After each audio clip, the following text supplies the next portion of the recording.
નમસ્કાર મિત્રો, આજે આપણે જોઈશું મકર સંક્રાંતિ પર કઈ 4 વસ્તુઓ વગર કરેલું દાન અધૂરું ગણાય. સનાતન પરંપરામાં મકર સંક્રાંતિને પંચદેવોમાંના એક ભગવાન સૂર્યની પૂજા માટે ખૂબ જ શુભ માનવામાં આવે છે. સૂર્ય એવા દેવતા છે જેમના આપણે રોજ પ્રત્યક્ષ દર્શન કરીએ છીએ.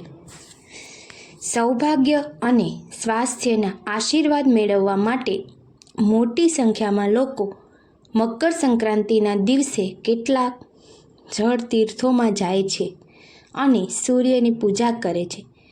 હિન્દુ ધર્મમાં પૂજાની જેમ દાનને પણ કોઈ પણ દેવી દેવતા કે ગ્રહના આશીર્વાદ મેળવવાનું શ્રેષ્ઠ માધ્યમ કહેવામાં આવ્યું છે.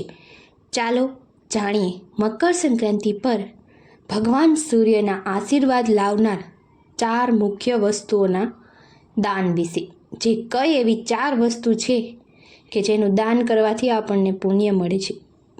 મકર સંક્રાંતિના દિવસે ખીચડીનું દાન કરવાની પરંપરા સદીઓથી ચાલી આવે છે.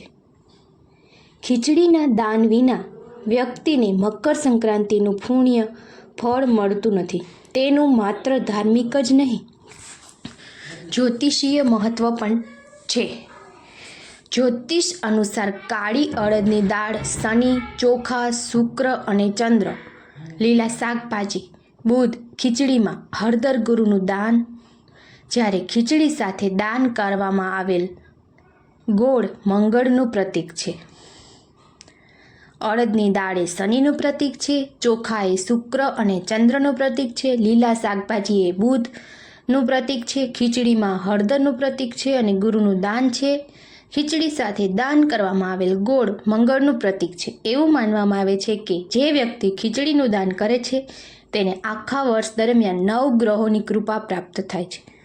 મકર સંક્રાંતિના દિવસે કાળા તલ અને સફેદ તલથી બનેલી વસ્તુઓનું દાન કરવાથી પણ વ્યક્તિને ઘણું પુણ્ય મળે છે.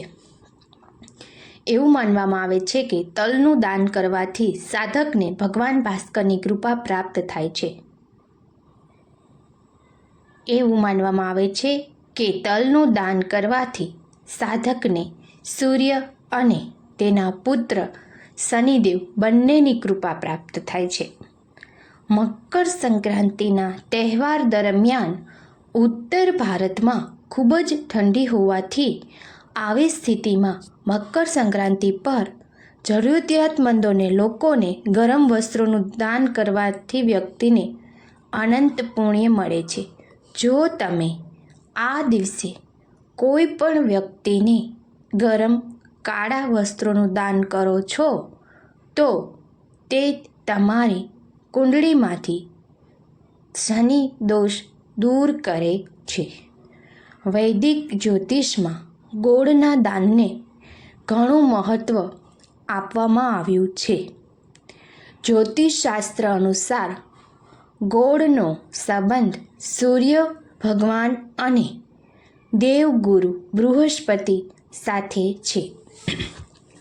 આવી સ્થિતિમાં મકર સંક્રાંતિના દિવસે આ બંને દેવતાઓની કૃપા મેળવવા માટે તમારે ગોળ અને ગોળથી બનેલી વસ્તુઓનું વિશેષ દાન કરવું જોઈએ.